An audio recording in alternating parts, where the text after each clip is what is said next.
muy juicioso, y él estudió interno Sí, en un colegio de salesianos, pero juicioso, cumplidor de su deber y todo eso.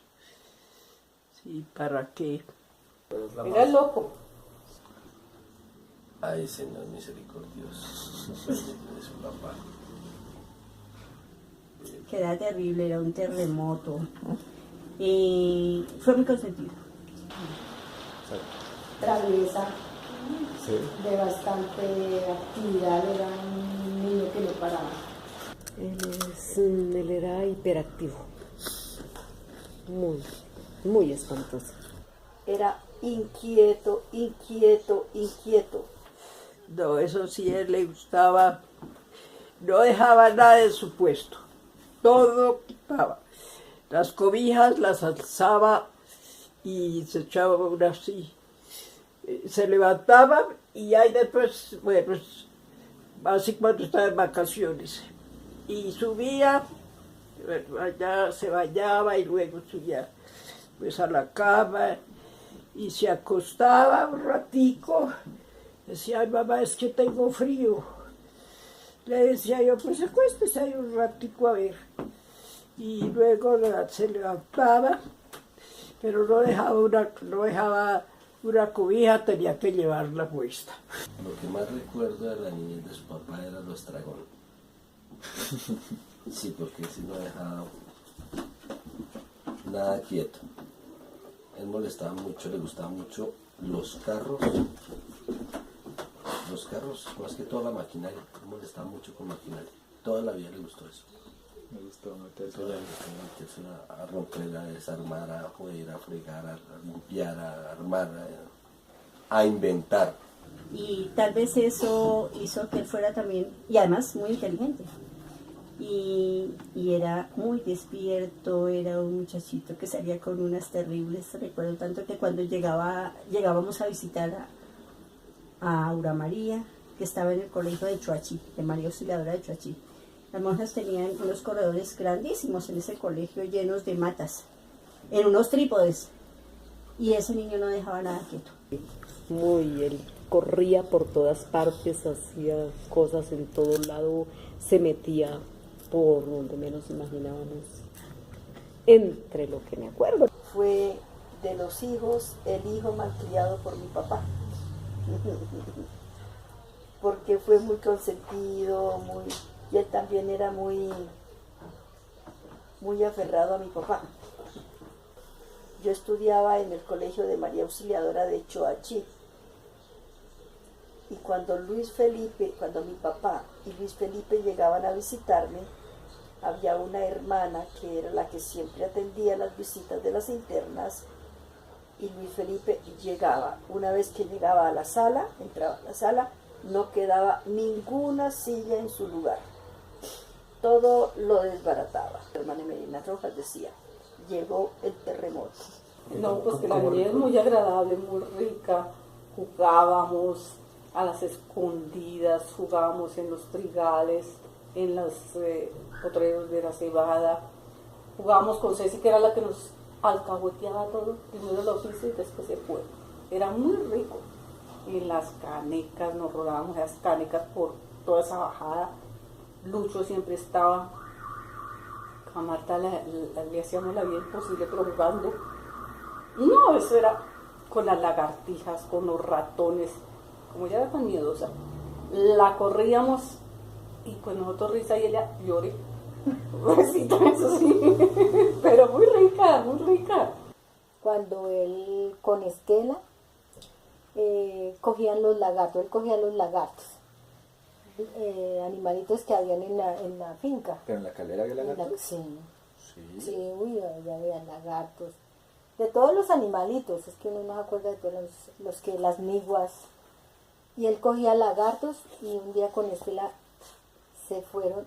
Como yo era tan nerviosa, ellos cogieron detrás de mí con el lagarto y yo corría por esa casa a todo dar, por un lago que había, ya casi me alcanzan y yo, corra y grite. Y como mi mamá tendría como unos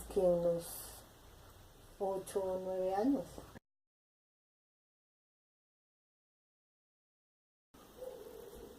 yo estaba muy saltino todavía y estábamos en la época en que empezaba la televisión. Cuando papá y mamá compraban televisor, unos Sanyo en blanco y negro, grandotote, que mi papá le mandó a hacer un mueble más grande que el televisor, es decir, que esa vaina era impresionante. Era una cuadra entera. Sí. Y una noche estábamos viendo una película como esas películas de terror. Y en un momento hubo como una escena bastante fuerte. La estábamos viendo los dos. Y en ese momento yo vi, ¡pum!, me tapó los ojos. Cuando quemamos el tamo, ¿Qué es el tamo? cuando se segaba el trigo, pues quedaban los montones de tamo, o sea, en la parte del tallo de la cebada o del trigo seca, y eso se hacían montones, pilones que llamábamos, y en algún momento nos dio por coger un poco y ponerle fósforos y hacer fuego. Y eso pues prendió. Se supone que dejamos todo apagado. Y mi papá y mi mamá no estaban. Ellos llegaron muy tarde de la noche, no recuerdo qué horas. Pero yo creo que en esa época serían unas 9, 10 de la noche. Llegaban de Bogotá. Y pues la furia de mi papá. Porque ¿quién hizo eso? Porque es que siguió el incendio. Entonces, pues nosotros fue tal y pues todos nos acusábamos con todos, pero el protagonista era Lucho. Lucho. Muy enfermo de sus amígdalas desde que nació, porque nació sietmesino, ¿no? Sí. Pero posteriormente también a la vez fue muy fuerte. ¿Tú cuántos años te llevas con él? 3 años. ¿3 años? Sí. Sí, recuerdo también que mi papá le compraba muchas cosas y entre las cosas que le compró un muñeco para una Navidad muy bonito. Era precioso. Y en un día que, ¿qué sabe qué le pasaría? Cogí un cuchillo y lo tajó todo. Quedó hecho nada. Todos muy tristes porque acabó el regalo. Alguna vez que cogió el tractor, una miniatura de niño, y manejando, pues nos parecía, pues es de los casos que yo recuerdo, anécdota no recuerdo mucho, pero así algo especial que recuerdo era que él conducía a muy temprana edad. Se me hace a mí, Sí. entre lo poquito que recuerdo, no sé si sea. ¿Y por ahí cuántos años tenía? Creo que tendría unos 7 años. Más pequeñito, cuentan mis hermanas que mi papá y mi mamá siempre nos llevaban a las Eucaristías los domingos y era pues las niñas y los chicos bien arregladitos y las mejores vestidos.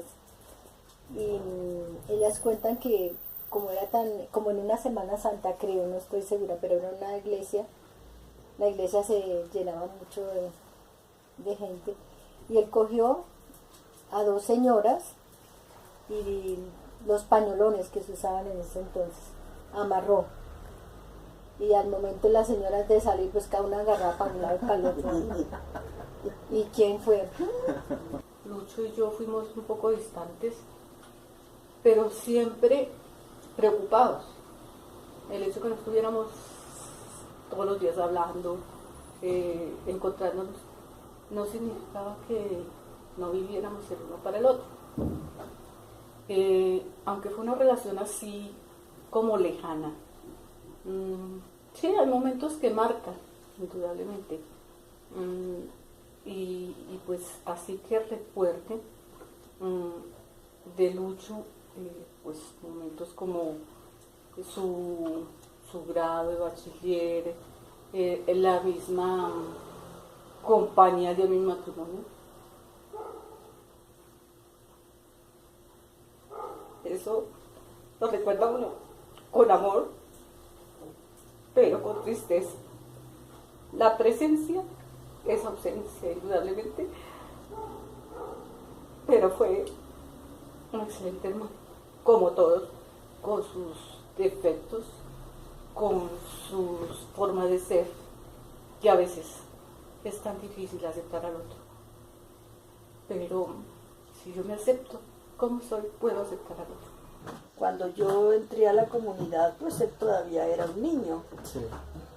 Y entonces él se puso muy bravo que yo me hubiera ido para la comunidad y dijo, nos vestían con un vestido negro y entonces dijo un día, yo te voy a cortar ese vestido para que no te vuelvas para allá. Te lo voy a cortar.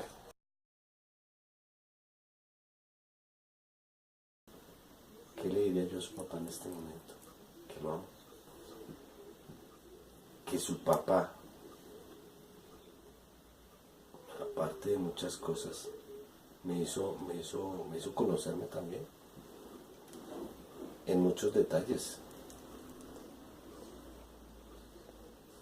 Ya, o sea, esas charlas de que hubo, no, ya había más profundidad en las charlas. Él me comentaba muchas problemáticas y yo le decía muchas cosas. No, pero ¿sabe qué, mío? Eso sí es culpa. Eso sí es culpa de la crianza. Otra emoción muy mal criados. Muy, muy, muy mal criados. Nosotros tenemos que ser centro de todo, desgraciadamente. Y si no nos sentimos centro, pues hacemos pataleta para sentirnos centro. A ver, le diría que qué lástima que nunca habíamos hablado en serio. Sí, porque nos quedaron, es lo que yo le digo a las niñas, yo le digo, qué lástima, de pronto yo perdí oportunidad por mucho de hablar algunas cosas que nos hubiera podido servir tanto a él como a mí. Pero él era muy sensible al bien, entonces yo qué le diría a Lucho si lo tuviera al frente. Generalmente yo estimulaba mucho a Lucho por las cosas buenas, porque él las tenía, las cosas buenas. Yo siempre le decía a Lucho, eso, mi hijito, qué bien esto. Cuando hablábamos de algunas cosas también para su casa, claro, mi hijo, qué dicha, adelante, con alegría, no se te olvide que tú tienes muchas posibilidades todavía para seguir avanzando en el estudio, en conocimientos, porque él era inquieto por todo eso, ¿no? Sí. Pero él tenía muy en el fondo el sentido de la responsabilidad y de educar a sus hijos al bien, ¿no? Él como que le quedó ese vacío en el corazón, decía, ve, hacen la primera comunión y después ya no vuelvan a hacer nada, no, ya no más, ¿no? Entonces me decía, y yo le dije, sí, mijo, pero siga de todas formas firme en lo que es. Entonces yo le agradecería mucho a Lucho, porque era una persona también muy inquieta, una persona que buscó siempre lo mejor, pero al mismo tiempo fue un poco incomprendido en ese sentido, ¿no? Porque parecía una persona demasiado exigente, sí, ¿verdad? Entonces, de pronto, yo también lo invitaría, ¿no? A mucho más diálogo y a, como quien dice, a aceptar también el modo de pensar del otro, que a veces le costaba a él porque era muy radical en lo que él proponía, ¿no? Sí, como esa invitación a disponerse a ver que el otro también tiene razón. Hay días que no lo recuerdo. Pues un sacerdote hizo algún día una oración de sanación y me llegó a mí mucho. Dijo hasta el salmo que se le colocó en el retratico que mandaron. Y eso me llevó siempre como a calmarme un poquito. Al comienzo no podía superar casi. Pero ahorita ya pues hay días en que claro, viene a mi mente causa mucho tormento, pero duró hasta 8 días, que no, primero era todos los días, seguido, hasta que participé en ese rosario de Aurora. Y el Padre se dirigió con esas palabras: hay personas que no pueden olvidar a sus seres queridos, no los pueden olvidar de ningún modo, y entréguense a Dios en este momento, en cada paso. Él nos ayudó mucho, quizá, aunque sí, yo entiendo sus reveses y sus cosas y sus molestias y sus... Era muy tenaz, pero de todas maneras, qué dicha que él estuviera. Pero no, de verdad que le faltó decirle te quiero mucho, mucho. Y siempre te apoyamos. Él me contaba muchas cosas y me manifestaba muchas cosas. Pero pues yo simplemente lo escuchaba, hablábamos y muchas veces lo aconsejaba o él me decía. Y él siempre era mi apoyo, o sea, yo cualquier problema, cualquier cosa, yo le comentaba mucho a él. Entonces ese vacío que me ha dejado, por lo menos en mí, ha sido muy duro, porque pues yo tenía siempre un vínculo como hermano, como amigo, siempre. Lo veo en dos situaciones. Y la muerte, que es un momento triste por la partida, por la ausencia, lo veo feliz, lo veo dichoso. Concibo la muerte como el momento más preciado, más rico, más hermoso que uno pueda tener. Lo que pasa es que uno no se prepara para ese encuentro íntimo con aquel que tanto ama, ese Abba, ese papá querido al que le debo tanto, que le debemos tanto. Pero yo me lo imagino feliz, dichoso. Sí, lo juzgamos, pero ¿quién soy yo para juzgar? Ahora, si lo tuviera aquí en este momento, ¿qué le diría? Lucho, ¿cómo te fue? ¿Cómo andas? ¿Qué tal esa experiencia? Porque uno dice, ¿cómo será ya? Pero yo pienso que cuando uno camina fortaleciéndose espiritualmente, no lo ve trágico, dramático, ni nada de eso. Entonces, yo esperaría verlo, joven, sonriente, así como era, chistoso, jocoso, y hasta, ¿por qué no decirlo? Mamagallista era él. Entonces, pues rico.